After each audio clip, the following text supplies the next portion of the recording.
আপনি কি জানেন নরসিংদী এমন এক ভূমিকম্প জোনে আছে যেখানে যে কোনো সময় বড় ধরনের কম্পন হতে পারে।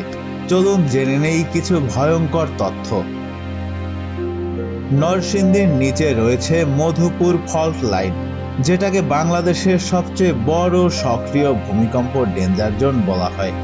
গত কয়েক বছরে নরসিংদীতে ছোট ছোট ভূমিকম্প রেকর্ড করা হয়েছে, যা বড় ভূমিকম্পের আগাম সংকেত হতে পারে।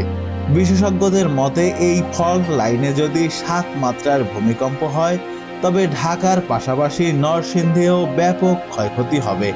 নরসিংদী শহরের বেশিরভাগ ভবন অ্যান্টি সিসমিক কোড অনুযায়ী তৈরি নয়, মানে একটা বড় ধাক্কা হলে শত শত ভবন ধসে পড়বে।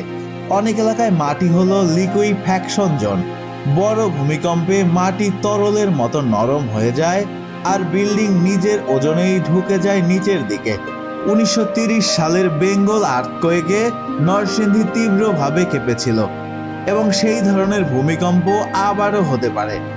ভূমিকম্প হলে নরসিংদীর নদী সংলগ্ন এলাকা সবচেয়ে বেশি ঝুঁকিতে, কারণ নরম পলিমাটিতে ঝাঁকুনি বেশি লাগে।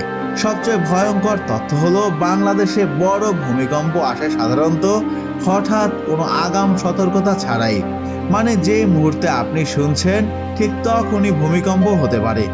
আপনি কি নরসিংদীর আশেপাশে থাকেন? তাহলে ভূমিকম্প সতর্কতা এখনই শুরু করুন, কারণ ভূমিকম্প আসে না জানিয়ে আর ক্ষতি করে মুহূর্তেই।